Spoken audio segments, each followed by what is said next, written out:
Oi pessoal, tudo bem? Vamos continuar lendo Humberto de Campos através de Chico Xavier nesse livro, Boa Nova. Esse livro que é o segundo preferido de Chico Xavier. O primeiro é Paulo e Estevão, que faz parte da série Romance de Emmanuel, que eu fiz antes, foi o primeiro dessa série que eu estou fazendo aqui nos finais de semana. E eu me propus, eu tive o desejo de fazer toda a série Romance de Emmanuel, porém depois que eu li que esse seria o segundo livro preferido da obra de Chico Xavier, é claro que eu tenho certeza que ele tem um carinho por toda a obra dele, porém esse, por alguma razão, ele coloca como segundo preferido ou primeiro preferido, tirando a série Romances de Emmanuel, onde está Paulo e Estevão, que ele diz que é o primeiro. E então, por isso eu resolvi fazer esse livro, para ver por que é que ele seria, então, esse segundo, ele teve essa preferência no coração de Chico Xavier, e aí tá dando para entender, né? Porque Humberto de Campos está trazendo aqui aquilo que ele chama de episódios do folclore do céu. São 30 episódios ao todo. E ele traz aqui, então, coisas que Jesus Cristo disse, vivências que aconteceram entre ele e os apóstolos, pessoas que foram procurá-lo por alguma razão, como, por exemplo, Maria de Magdala, que era, então, aquela mulher de vida que não era bem vista, ela era uma pecadora, como eles chamavam, mas ainda assim ela tinha aquele vazio dentro dela e ela encontrou, ela acreditou que era com Jesus Cristo, com a verdade que ele estava trazendo, com a boa nova do Evangelho, que ela preencheria esse vazio dentro dela. Então, ela ou Zaqueu, aquele que era o rico, aquela pessoa de posses que subiu em uma árvore para ver Jesus Cristo, e ele disse: hoje eu vou vou pernoitar na sua casa, e conversas também com os discípulos. E foi assim, então, quando na última ceia ele teve essa conversa com Pedro, ali no 26º episódio, que então, esse episódio é a negação de Pedro. Então Jesus Cristo ali, ele estava falando para eles: aproxima-se a hora do meu derradeiro testemunho. E Pedro, ele não estava entendendo o que era aquilo. Aí ele perguntou: Senhor, para onde ides? E o mestre lançou um olhar sereno e disse: ainda não te encontras preparado para me seguir. E aí ele não gostou daquilo também. Simão Pedro, nesse momento, ele ainda estava bem longe de estar entendendo a boa nova, a mensagem de Jesus Cristo. Então ele disse: não posso seguir-vos? Acaso, mestre, podereis duvidar da minha coragem? Então eu não sou um homem? E aí Cristo respondeu: Pedro, tua inquietação se faz credora de novos ensinamentos. A experiência te ensinará melhores conclusões, porque em verdade te afirmo que esta noite o galo não cantará sem que me tenhas negado por 3 vezes. E aí é claro que ele disse que ele isso não aconteceria. Ele se julgou ele disse então: julgai-me um espírito mau e endurecido a esse ponto? E aí Jesus Cristo explicou: não te suponho ingrato ou indiferente aos meus ensinos, mas vais aprender ainda hoje que o homem do mundo é mais frágil do que perverso. E foi essa frase que concluiu aqui esse capítulo. Depois, então, que essa profecia de Jesus Cristo aconteceu, Pedro realmente o negou por 3 vezes, como é bem conhecido esse episódio. E aí, quando ele estava ali, quando ele entendeu o que ele tinha feito, que ele estava ali realmente muito tristonho mesmo, ele estava chorando realmente ali, ele vislumbrou Jesus Cristo, que ele viu que ele vinha vê-lo em espírito e trazendo nos lábios o mesmo sorriso sereno de antes. Ele se ajoelhou e murmurou: Senhor, perdoai-me. Nesse instante ele ouviu Jesus Cristo dizer novamente essa frase: Pedro, o homem do mundo é mais frágil do que perverso. Aqui eu acredito que é evidente que o mundo, ele nos torna perversos, eu acredito, porque nós todos somos seres divinos, nós todos somos seres infinitos, nós todos temos a centelha divina em nós, e dessa forma, com certeza, ninguém é perverso. É que aqui nessa dualidade, a realidade do relativo, há luz e sombra, tudo é dual, e aí se a gente começa a se identificar muito com a sombra, a gente acaba ficando um pouco perverso.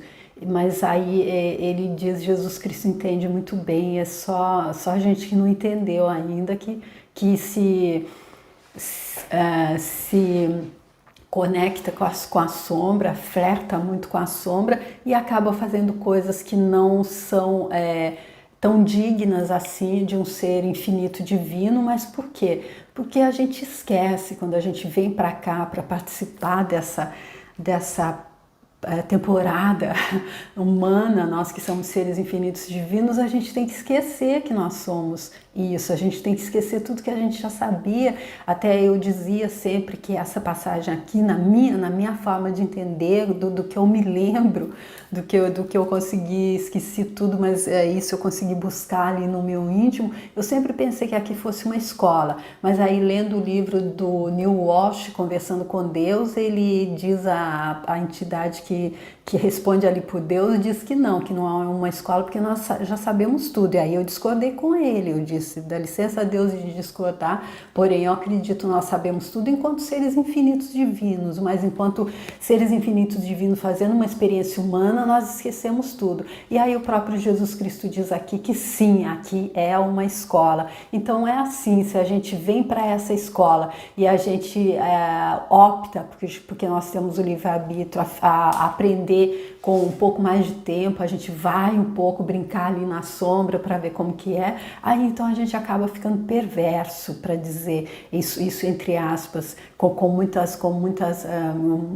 um leque, como uma abertura muito grande para essa palavra, para o significado dela aqui. Porém, como Jesus está dizendo, o homem do mundo, o ser humano é mais frágil do que perverso. Então, o 27º episódio é a oração do horto. Depois do ato de humildade extrema de lavar os pés a todos os discípulos, Jesus retomou o lugar que ocupava a mesa do banquete singelo e, antes de se retirarem, elevou os olhos ao céu e orou assim, fervorosamente, conforme relata o Evangelho de João. Pai Santo, eis que é chegada a minha hora. Acolhe-me em teu amor, eleva teu Filho, para que ele possa elevar-te entre os homens no sacrifício supremo. Glorifiquei-te na terra, testemunhei tua magnanimidade e sabedoria e consumo agora a obra que me confiaste. Neste instante, pois, meu Pai, ampara-me com a luz que me deste, muito antes que este mundo existisse.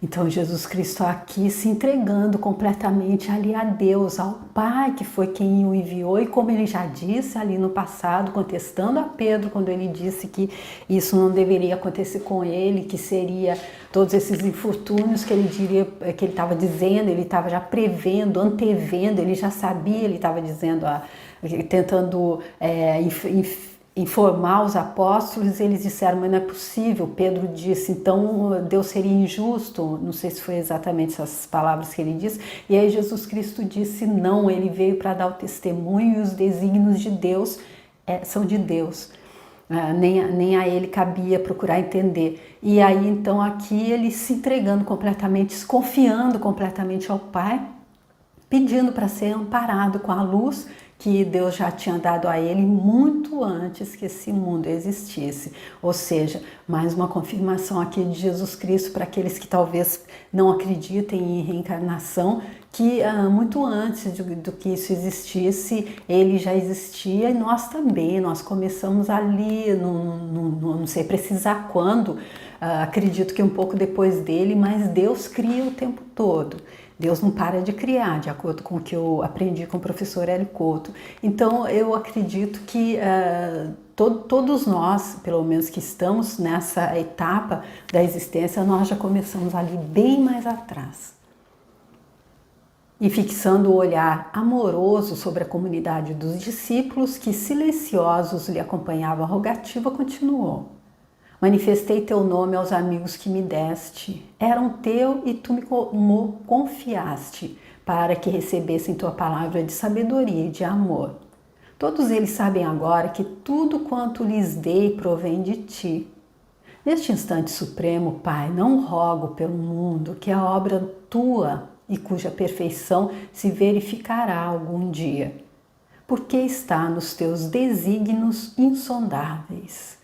Aí então, aqui ele usando essa terminologia que às vezes a gente usa quando a gente não está buscando entender, quando a gente não está, comprou aqueles dogmas e a gente não está pronto para entender que não é exatamente como às vezes que nos ensinaram, alguns dogmas que nos ensinaram, e aí a gente diz que não se deve, que são desígnios insondáveis. Porém, aqui o próprio Jesus Cristo dizendo que ele não roga pelo mundo, que é obra de Deus e cuja perfeição se verificará algum dia. Sim, porque estamos todos na caminhada evolutiva, e sim, porque todos chegaremos lá. O próprio Jesus Cristo disse, tudo que ele faz nós poderemos fazer também. No Caibalho há uma passagem que diz que aqueles a quem a gente acredita poderes de santos, para quem nós rezamos hoje, já estiveram exatamente aqui no ponto onde nós estamos. É uma caminhada.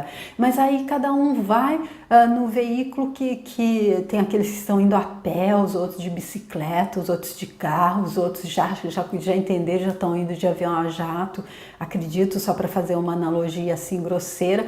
Porém, é dessa forma, todos chegarão, como ele disse. Então, que esse mundo que é a obra tua, cuja perfeição se verificará algum dia, porque está nos teus desígnios insondáveis. Mas peço-te particularmente por eles, pelos que me confiaste, tendo em vista o esforço que os obrigará ao Evangelho, que ficará no mundo sobre os seus ombros generosos. Eu já não sou da terra, mas rogo-te que os meus discípulos amados sejam unidos uns aos outros, como eu sou um contigo. Ele então, ali já eu acredito, entendendo que os discípulos estavam mostrando aí por várias vezes nesses episódios anteriores, que eles ainda estavam um pouco verdes para entender tudo que ele estava dizendo. Ele aqui então pedindo a Deus, rogando a Deus para que eles pudessem se unir. Assim eu acredito que unidos um vai ajudando o outro, como ali no episódio de Judas, em que Tiago disse a ele não, mas ele queria dizer que Jesus Cristo tinha que se unir aos poderosos da terra, e Tiago dizia não, mas ele está unido a Deus, que é o poderoso. Então eu acredito que esse pedido dele poderia ser, na minha forma de interpretar, uma forma de que eles pudessem, então a união faz a força, não faz só açúcar. Então eu acredito que talvez pudesse ser isso. Dê-lhes tua palavra para o trabalho santo da redenção das criaturas, que, pois, eles compreenderam que, nessa tarefa grandiosa, o maior testemunho é o do nosso próprio sacrifício pela tua causa, compreendendo que estão nesse mundo sem pertencerem às suas ilusórias convenções, por pertencerem só a ti, de cujo amor viemos todos para regressar à tua magnanimidade e sabedoria, quando houvermos edificado o bom trabalho e vencido na luta proveitosa. Então aqui ele dizendo que ele explicou bem aos discípulos então que eles estavam neste mundo, mas não eram deste mundo, assim como todos nós.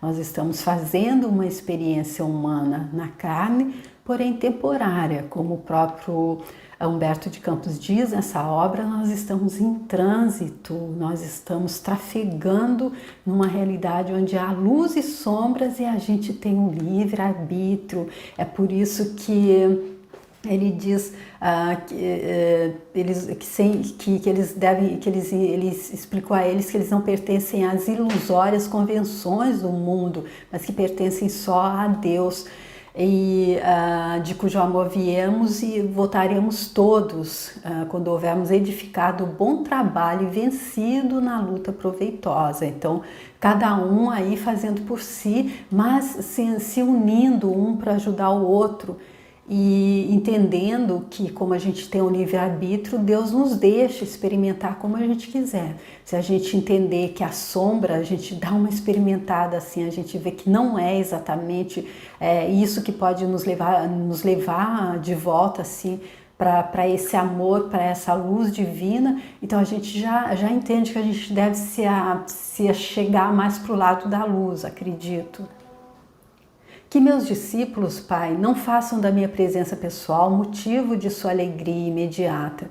Que me sintam sinceramente em suas aspirações, a fim de experimentarem meu júbilo completo em si mesmos. Junto deles, outros trabalhadores do Evangelho despertarão para a tua verdade. O futuro está cheio desses operários dignos do salário celeste. Será, de algum modo, a posteridade do Evangelho do Reino que se perpetuará na terra para glorificar a tua revelação. Protege-os a todos, Pai. Que todos recebam tua bênção, abrindo seus corações às claridades renovadoras. Pai justo, o mundo ainda não te conheceu. Eu, porém, te conheci e lhes fiz conhecer teu nome e a tua bondade infinita, para que o amor com que me tens amado esteja neles e eu neles esteja. Aqui ele falando mais particularmente em relação aos discípulos, mas eu acredito que ele queria dizer para todos nós. Ele disse que onde houvesse um ou dois ligados no mesmo objetivo, ele ali também estaria. E óbvio que se esse objetivo é um objetivo que crie para todos e que seja para a honra e glória de Deus, acredito. Porém, ele dizendo também que o mundo ainda não te conheceu, porque naquela época as pessoas estavam então ali colocando a lei, as leis mosaicas de uma forma que havia só separação, que havia só aquela coisa de estar realmente como com as mulheres prostitutas ou adúlteras, que como aconteceram algumas passagens, teve a passagem com a adúltera, a passagem com Maria de Magdala, onde isso ficou bem claro, elas deveriam ser apedrejadas, deveriam pagar pelo que fizeram, de uma forma olho por olho, dente por dente, de uma forma até mais cruel. Então não havia o amor, não havia o fraternal, e foi isso que Jesus Cristo veio trazer. E também porque eles acreditavam então nesse Deus separatista e até acreditavam em que havia mais de um Deus. Então é por isso que ele está dizendo, eles ainda não te conhecem, o mundo ainda não te conheceu, porém ele o conhece. Foi isso que ele então veio nos ensinar a conhecer a Deus.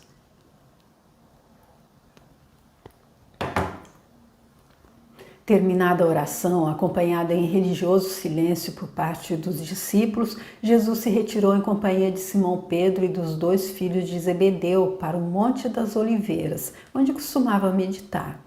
Os demais companheiros se dispersaram, impressionados, enquanto Judas, afastando-se com passos vacilantes, não conseguia aplacar a tempestade de sentimentos que lhe devastava o coração.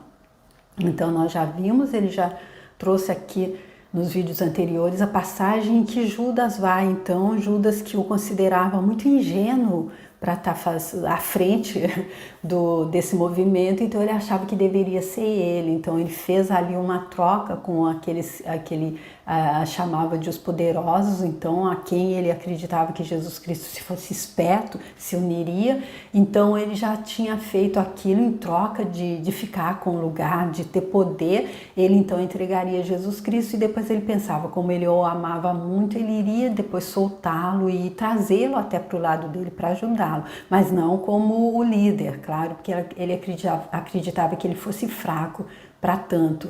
Então ele já sabia o que ele ia fazer, é por isso então que ele estava com o coração devastado.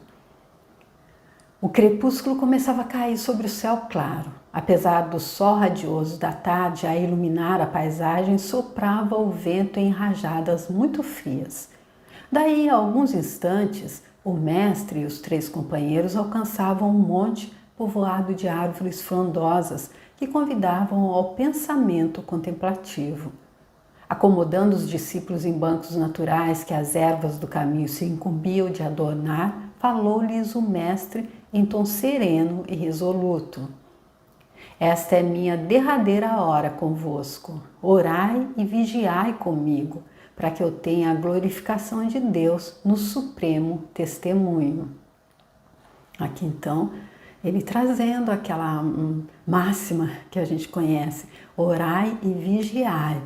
Aqui ele pediu, orai e vigiai comigo. E aí então a gente já sabe o que foi que aconteceu, não é? Nós, enquanto enfraquecidos, como ele disse ali no final menos perversos, mais fracos, então a gente às vezes não consegue muito orar e vigiar, não é? Mas ele repetindo sempre, então que essa é uma máxima que a gente deve prestar atenção, estar sempre orando e vigiando.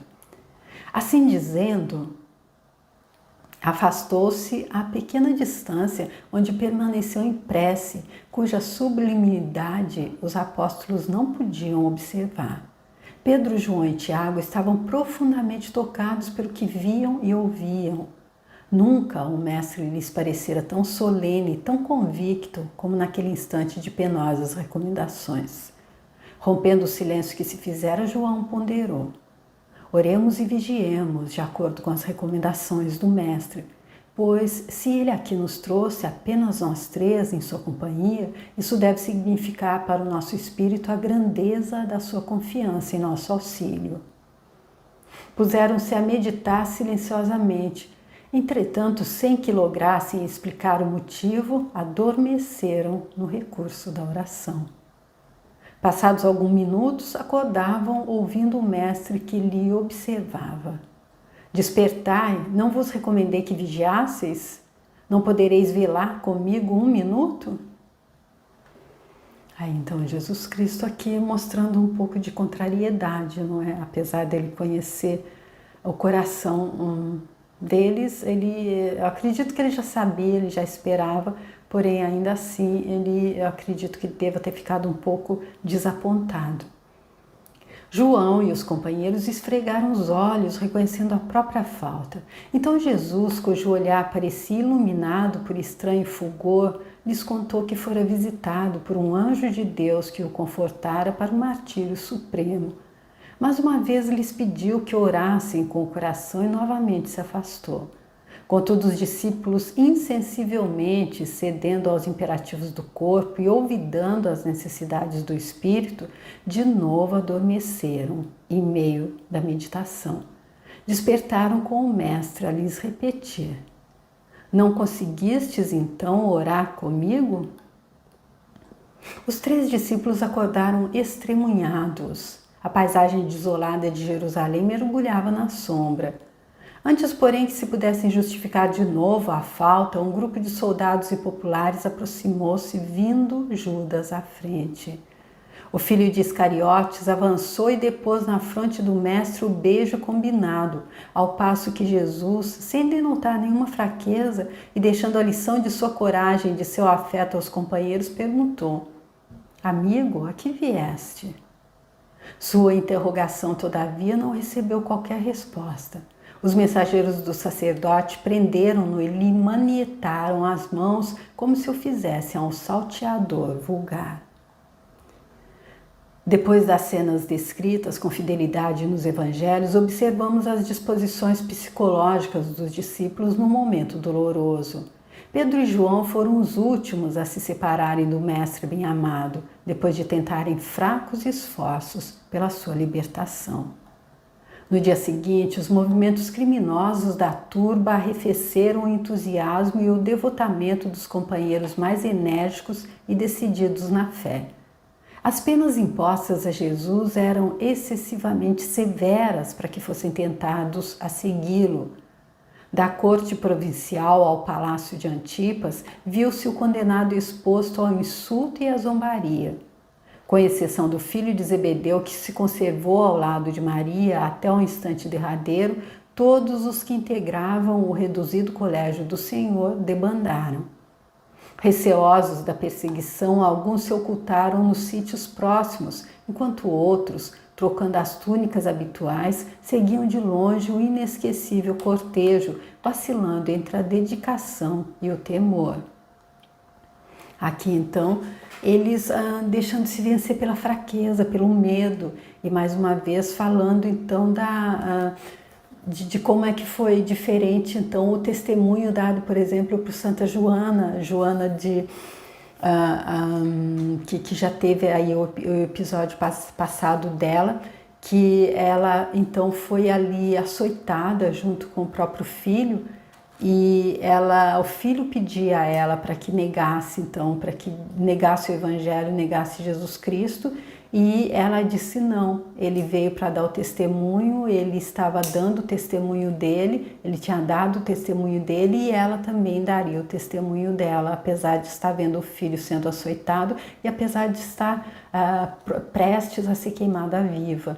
Aqui então a diferença com os discípulos, que nesse momento então ficaram mais fragilizados, ficaram mais para esse lado mais humano deles mesmos, assim como Jesus Cristo mesmo disse, não que eles fossem perversos, mas sim que estavam enfraquecidos naquela fé que se mostrou ali com Joana de Cusa. O Messias, no entanto, coroando sua obra com o sacrifício máximo, tomou a cruz sem uma queixa, deixando-se imolar sem qualquer reprovação aos que o haviam abandonado na última hora. Conhecendo que cada criatura tem seu instante de testemunho no caminho de redenção da existência, observou as piedosas mulheres que o cercavam banhadas em lágrimas. Filhas de Jerusalém, não choreis por mim, chorai por vós mesmas e por vossos filhos. Exemplificando sua fidelidade a Deus, aceitou serenamente os desígnios do céu, sem que uma expressão menos branda contradissesse sua tarefa purificadora. Apesar da demonstração de heroísmo e de inexcedível amor que ofereceu do cimo do madeiro, os discípulos continuaram subjugados pela dúvida e pelo temor, até que a ressurreição lhes trouxesse incomparáveis hinos de alegria. João, todavia, em suas meditações acerca do Messias, entrou a refletir maduramente sobre a oração do Horto das Oliveiras, perguntando a si próprio a razão daquele sono inesperado. Quando desejava atender ao desejo de Jesus, orando em seu espírito até o fim das provas ríspidas. Por que dormir a ele que tanto o amava no momento em que seu coração amoroso mais necessitava de assistência e de afeto? Por que não acompanhar a Jesus naquela prece derradeira onde sua alma parecia apunhalada por intraduzível angústia nas mais dolorosas expectativas? A visão do Cristo ressuscitado veio encontrá-lo absorto nesses amargurados pensamentos. Em oração silenciosa, João se dirigia muitas vezes ao Mestre adorado, quase em lágrimas, implorando-lhe perdoasse seu descuido da hora extrema. Algum tempo passou sem que o filho de Zebedeu conseguisse esquecer a falta de vigilância da véspera do martírio. Certa noite, após as reflexões costumeiras, sentiu ele que um sono brando lhe anestesiava os centros vitais. Como numa atmosfera de sonho, verificou que o mestre se aproximava. Toda sua figura se destacava na sombra com divino resplendor. Precedendo suas palavras, o sereno sorriso dos tempos idos, disse-lhe Jesus: João, a minha soledade no horto é também um ensinamento do Evangelho e uma exemplificação. Ela significará para quantos vierem em nossos passos que cada espírito na terra tende a ascender sozinho ao calvário de sua redenção, muitas vezes com a despreocupação dos entes mais amados do mundo. Aqui então, Jesus Cristo então explicando que tudo acontece, tudo está certo como está acontecendo, que apesar de os discípulos ele ter pedido a eles que ficassem ali e vigiassem, eles então não resistiram ao sono, mas talvez não como ele já disse, não por perversidade, não porque eles não quisessem, porque eles foram induzidos a isso, e porque cada espírito da terra tende a ascender sozinho ao calvário de sua redenção, ou seja, a nossa caminhada é solitária, nós estamos todos juntos indo para a mesma direção, devemos pelo menos ir para a mesma direção, e quando a gente entende isso, que isso aqui é uma passagem entre luz e sombras para voltar para a luz, então que devemos seguir sempre na direção que Jesus Cristo veio nos mostrar, pois ele disse: eu sou o caminho, a verdade e a vida. Então, se ele é o caminho, a gente deve ficar sempre atento para ouvir para onde é que ele está chamando, onde é que a gente tem que ir. Aí, então, mas a gente vai sozinho, a gente pode mostrar como ele veio mostrar, porém o testemunho dele ele teria que dar sozinho, eu acredito, pelo menos foi isso que eu entendi aqui, por isso que então essa fraqueza dos espíritos dos discípulos apareceu exatamente nessa hora e eles caíram no sono. E aí ele continua. Em face dessa lição, o discípulo do futuro compreenderá que sua marcha tem que ser solitária, estando seus familiares e companheiros de confiança a dormir o sono da indiferença. Aqui então também para deixar bem claro, bem marcado para eles próprios, eles tinham familiares, mas eles estavam ficando ali com a chama na mão para continuar a marcha, a caminhada da Boa Nova, de trazer a Boa Nova do Evangelho de Jesus Cristo, e que aí essa marcha teria que ser solitária. Ou seja, Jesus Cristo sempre exemplificando na prática. Doravante, pois, aprendendo a necessidade do valor individual no testemunho, nunca deixeis de orar e vigiar. Aí, então, é assim que Jesus Cristo conclui esse 27º episódio. Então, ele dizendo que foi passado dessa forma, eles dormiram para que ficasse bem claro para eles, exemplificado para eles que a caminhada deles era solitária e que eles deveriam estar sempre orando e vigiando. E isso vale para todos nós que estamos fazendo essa nossa caminhada de volta para o Pai. Sempre orar e vigiar, sempre sabendo a quem é que a gente está seguindo, sempre sabendo para onde é que a gente está indo. Aí então eu fico feliz que você esteja me acompanhando nessa leitura desse livro tão grandioso, que traz todas essas máximas inéditas, eu acredito, em outros livros. São folclores do céu, como Humberto de Campos classifica, que trazem todos esses ensinamentos grandiosos de Jesus Cristo, para que a gente possa então estar meditando e que ele possa estar nos servindo para que a gente saiba para onde é que a gente está indo, se a gente escolher estar chegando mais rápido lá na luz. Aí então esse foi o 27º e o próximo episódio é o 28º, que é o Bom Ladrão. Eu espero que você possa estar comigo para o próximo episódio. Te agradeço muito por estar vindo comigo até aqui. Te agradeço se você me deixar uma mensagem, se você quiser compartilhar o vídeo, se você quiser curtir o vídeo também, fico super feliz. Se você quiser se inscrever no canal, lá tem outros livros também, fiz várias playlists, mas se for leve para você, faça, eu fico super feliz, tá bom? Muito obrigada e até o próximo vídeo. Tchau!